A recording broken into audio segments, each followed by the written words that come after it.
কেমন আছেন বন্ধুরা? আহ, আমার নাম ওমরান চৌধুরী। আমি বাংলাদেশের ইংরেজি গণমাধ্যমে লেখালেখি করি, এবং আমার আম, নিজের একটা সাবস্ট্যাক আছে। আমার লিগ্যাল সেক্টরে আমার কাজ আছে এবং গবেষণা আছে, অনেক কিছু আছে। তো আমার কয়েকটা প্রশ্ন আছে বাংলাদেশে যে সংস্কার প্রক্রিয়া চলছে এবং অন্তর্বর্তীকালীন সরকার যে সংস্কার প্রক্রিয়া শুরু করেছে ডক্টর ইউনূসের নেতৃত্বে। আমার মূল প্রশ্ন হলো, সরকার তো অনেক পদক্ষেপ নিয়েছে সংস্কারের জন্য, কিন্তু রাজনৈতিক দলরা যদি নিজেরা সংস্কার না করে, তাহলে কি আমরা সত্যিকার অর্থে সংস্কার পাব?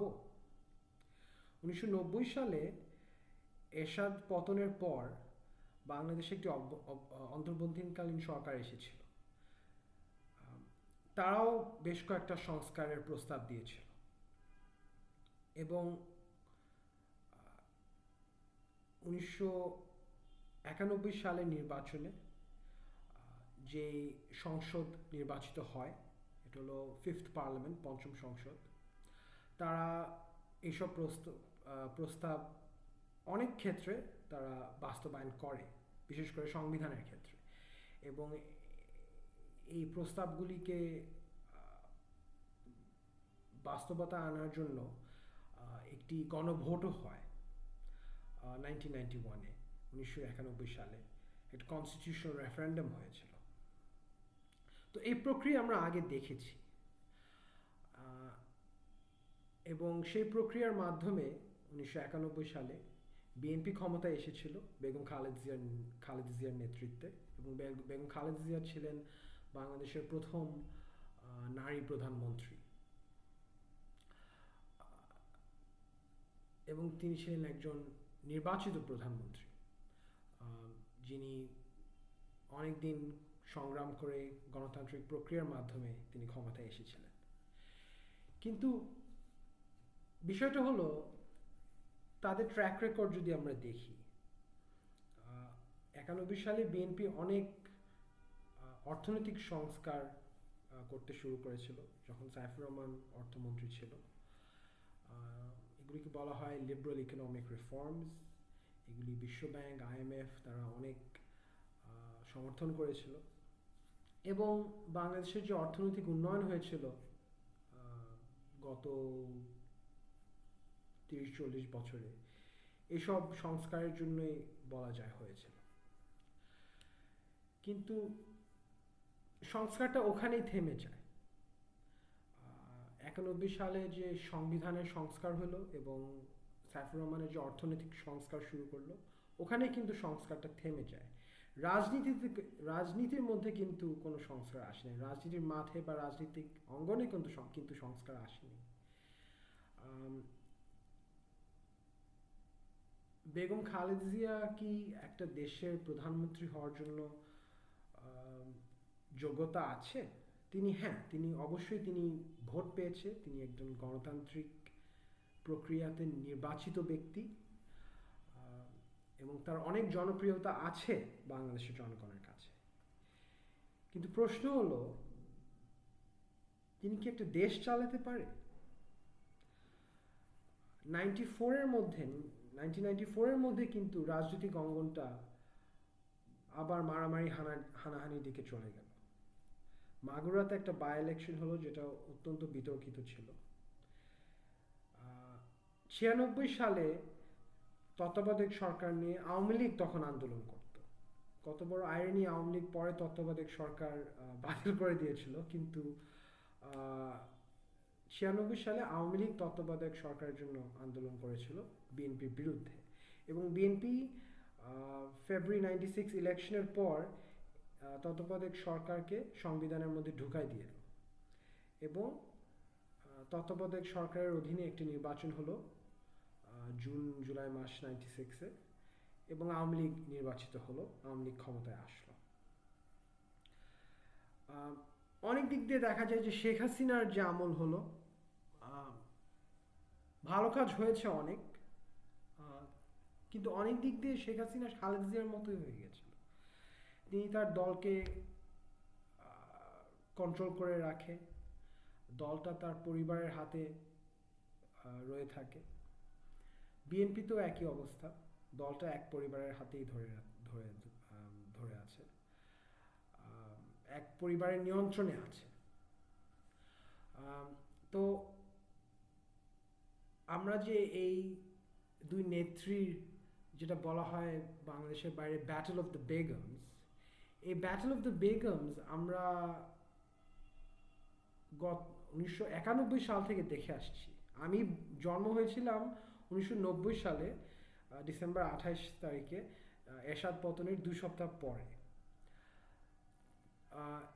এবং আমরা দেখে আসছি, আমরা এই খালেদা জিয়া শেখ হাসিনার রাজনীতি আমরা সারা জীবনই দেখে আসছি। আমরা কখনো একটি বিকল্প রাজনৈতিক ধারা বা বিকল্প রাজনৈতিক নেতৃত্বকে আমরা দেখতে পারিনি। তো বিকল্প রাজনীতি যখন আমরা দেখতে পারছি না, তাহলে এই প্রশ্নগুলি আমাদের উঠানো উচিত না যে দেশের রাজনৈতিক দলগুলিতে সংস্কার যে হওয়া উচিত। আজ আমরা 2025 সালে এসে দাঁড়ায় আছি, আমরা আবার সংস্কারের কথা বলছি। কিন্তু যেসব সংস্কার কথা বলা হচ্ছে এগুলি হলো রাষ্ট্রীয় সংস্কার প্রক্রিয়া। যদি সত্যিকার অর্থে একটি গণতান্ত্রিক ধারায় যেতে চাই, যেখানে বাংলাদেশের সকল নাগরিক দেশের শাসন ব্যবস্থায়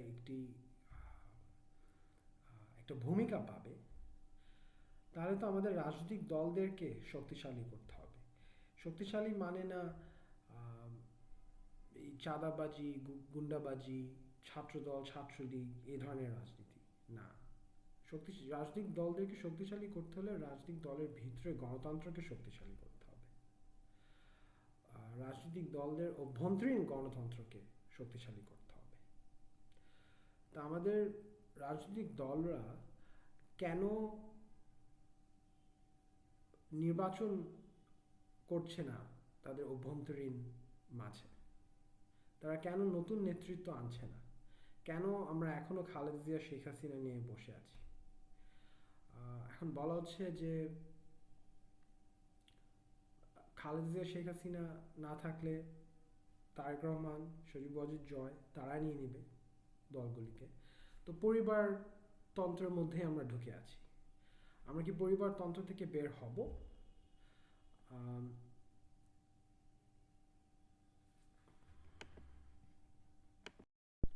পরিবারতন্ত্র কিন্তু কেউ প্রশ্ন করছে না। কয়েকদিন আগে বিএনপির এক নেতা বলেছে তারেক রহমানের কথা বলতে হলে অজু করতে হবে। আওয়ামী লীগের মধ্যে এখন পর্যন্ত কেউ শেখ হাসিনার পদত্যাগের কথা বলেনি। এখন পর্যন্ত শেখ হাসিনার যে পদত্যাগ করতে হবে দলীয় সভাপতি হিসাবে, এই কথাটা আসেনি।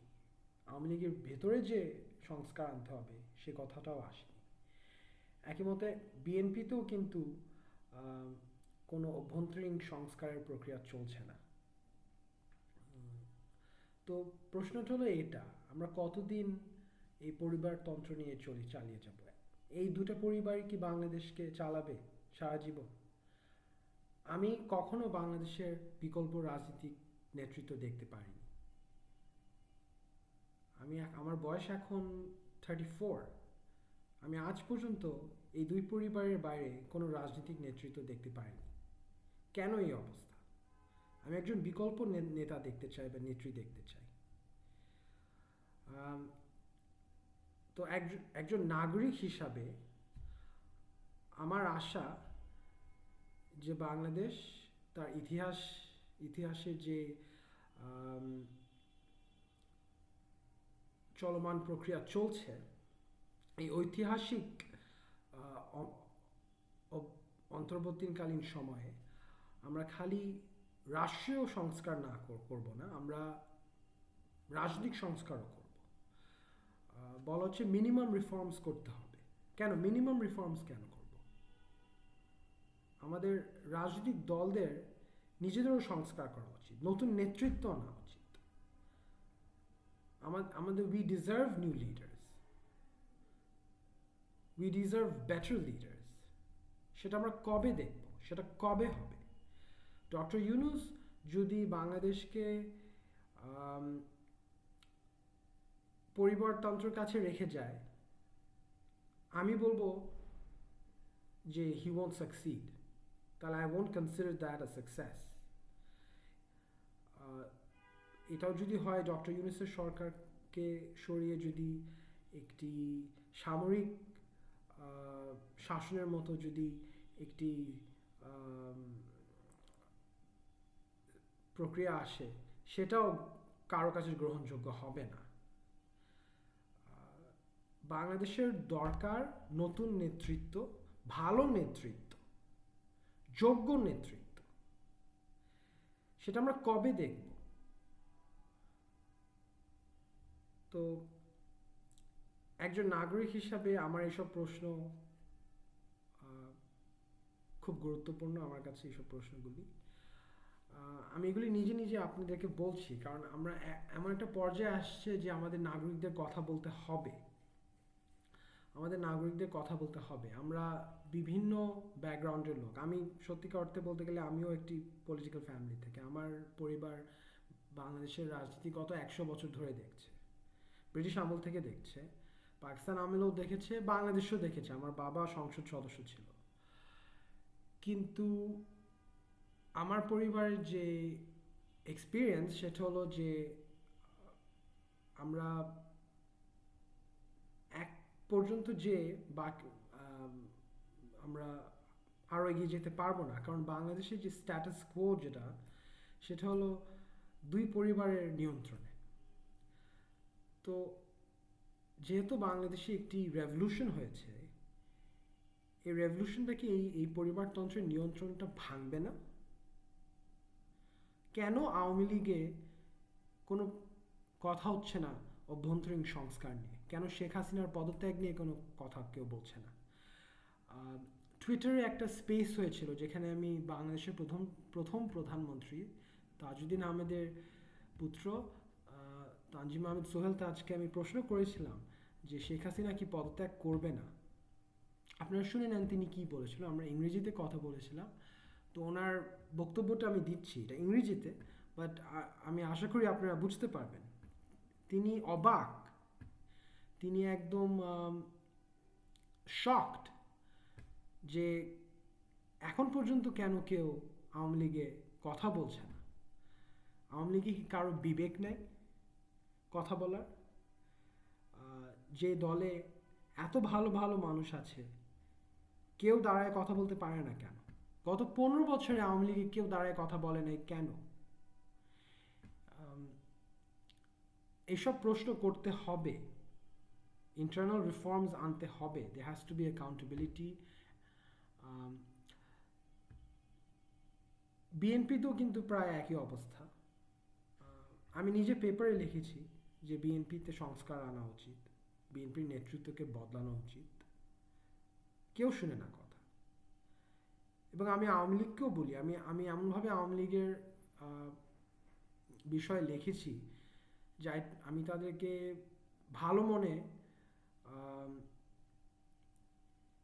বোঝাতে চেষ্টা করেছি যে আপনাদের সংস্কার আনা উচিত, আপনাদের নতুন নেতৃত্ব আনা উচিত, আপনাদের তরুণ নেতৃত্ব আনা উচিত, আপনাদের যোগ্য নেতৃত্ব আনা উচিত। কবে সেটা হবে? সেটা যদি আমরা না আনতে পারি, আমরা যদি এই পরিবারতন্ত্র না ভাঙতে পারি, তাহলে আমাদের যে ঐতিহাসিক গণ অভ্যুত্থান দেখলাম গত বছর, এটা তো সাকসিড করবে না।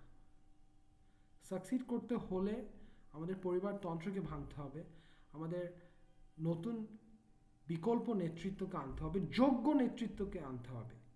বাংলাদেশের এত যোগ্য ব্যক্তি আছে, কেন তারা দেশকে নেতৃত্ব দিতে পারছে না? এটা ভোটারদেরও জন্য একটা বড় প্রশ্ন। আপনারা কেন বারবার একই পরিবারের মানুষ, যাদের দুর্নীতির রেকর্ড আছে, যাদের স্বৈরশাসনের রেকর্ড আছে, এবং যাদের সংস্কার করার কোনো ইচ্ছা নাই, তারা নিজেরা কোনো সংস্কার করতে চাচ্ছে না। অনেক সময় আছে যে ঐতিহাসিক নেতৃত্ব, আগের নেতৃত্ব, তারা সংস্কার করতে চায়। সাউথ আফ্রিকাতে আপনারা দেখবেন নেলসন ম্যান্ডেলার ভাইস প্রেসিডেন্ট, তিনি সংস্কার করার জন্য প্রস্তুত ছিল এবং তিনি সাহায্য করেছিল নেলসন ম্যান্ডেলাকে সংস্কার করতে। বাংলাদেশে সেটা হচ্ছে না। ডক্টর ইউনূস কিন্তু একাই আছে, তাকে আমরা সাহায্য করছি না। রাজনৈতিক দলরা সত্যিকার অর্থে ডক্টর ইউনূসকে সমর্থন করছেন না, কারণ তার নিজেরা যদি সংস্কার না করতে পারে, তাহলে ডক্টর ইউনূসের এই সংস্কার প্রক্রিয়ার ফলটা কতদূর যেতে পারবে। 90 দশকে আমরা ব্যর্থ হয়েছিলাম। 90 দশকে আমরা কিছু সংস্কার দেখেছিলাম অর্থনীতির ক্ষেত্রে এবং সংবিধানের ক্ষেত্রে। আমরা প্রেসিডেন্সিয়াল থেকে পার্লামেন্টারি সিস্টেমে চলে গিয়েছিলাম, কিন্তু রাজনৈতিক কোনো সংস্কার হয়নি। কারণ আপনারা দেখবেন 94-96-এর মধ্যে আমরা তত্ত্বাবধায়ক সরকার নিয়ে আন্দোলন দেখলাম, আমরা মাগুরা বাই ইলেকশনের বিতর্ক দেখলাম, পার্লামেন্ট বয়কট করতে শুরু করলো অপোজিশন, এবং এই ধারাটা সারা 90 দশক ধরে চললো। 2001 থেকে 2006 চললো, 2009 থেকে 2024 পর্যন্ত চললো। বয়কটস, মারামারি, হানাহানি, গভর্নমেন্ট পার্টি অপোজিশনকে একদমই রেসপেক্ট করে না, অপোজিশন গভর্নমেন্টের কিছু মানতে চায় না, একটা কনফ্রন্টেশনাল সিচুয়েশন সারাক্ষণ বাংলাদেশে প্রিভেল করে। তো এটা কতদিন চলবে? একজন নাগরিক যে এই দেশে থাকে, যে এই দেশে জন্ম হয়েছে, যার বাবা মা এবং সারা পরিবার এই দেশের জন্য পাবলিক সার্ভিস করে আসছে, আমার প্রশ্ন হলো আমরা কেন এই অবস্থায় আটকায় থাকবো? আমাদের অধিকার আছে দেশের সুশাসনে আমাদের ভূমিকা রাখার জন্য। এটা ধনী গরিবের বিষয় না, এটা সবাই মিলে আমাদের একসাথে কাজ করতে হবে। কিন্তু বিশেষ করে আমাদের প্রশ্ন করতে হবে যে রাজনৈতিক দলরা আমাদেরকে ভালো নেতৃত্ব কবে দিবে? আমাদেরকে কি একই পরিবারের নেতৃত্ব সারাক্ষণ দিবে? আপনি দেখবেন 2004 সালে ভারতে যখন কংগ্রেস ইলেকশন জিতে, তখন সোনিয়া গান্ধী কিন্তু প্রাইম মিনিস্টার হয়নি। তিনি প্রাইম মিনিস্টার পদটা ডক্টর মনমোহন সিংকে দিয়ে দিয়েছিল। ডক্টর মনমোহন সিং 1991 সালে ইন্ডিয়াতে অর্থনৈতিক সংস্কার শুরু করেছিল। মনমোহন সিংয়ের নেতৃত্বে ইন্ডিয়া বিশ্বের দরবারে কিন্তু উঠিয়ে দাঁড়িয়েছিল। অনেক ক্ষেত্রে সংস্কার হয়েছিল, বিশ্বের বিভিন্ন দেশের সাথে তাদের এসব সম্পর্ক ওগুলি জোরদার হয়েছিল। বাংলাদেশের সাথেও তাদের সম্পর্কের একটা ভালো অবস্থান ছিল। এখন যে অবস্থান তার চেয়ে আরও বেটার ছিল আমি বলবো। খালি ভারতে না, আমাদের বাংলাদেশেও আপনি দেখবেন 80-র দশকে তখন কিন্তু এই পরিবারতন্ত্র ছিল না। তখন জাস্টিস সত্তার ছিল বিএনপির নেতা। তারপর এরশাদের মার্শাল ল আসে, এরশাদ মার্শাল ল উঠায় 1986-এ। তো 86 থেকে 90 পর্যন্ত পার্লামেন্টারি গভর্নমেন্ট ছিল, অথচ এরশাদ প্রেসিডেন্ট ছিল, and he was a very powerful president, and we all see him as an autocratic president. কিন্তু তখন সংসদ ছিল,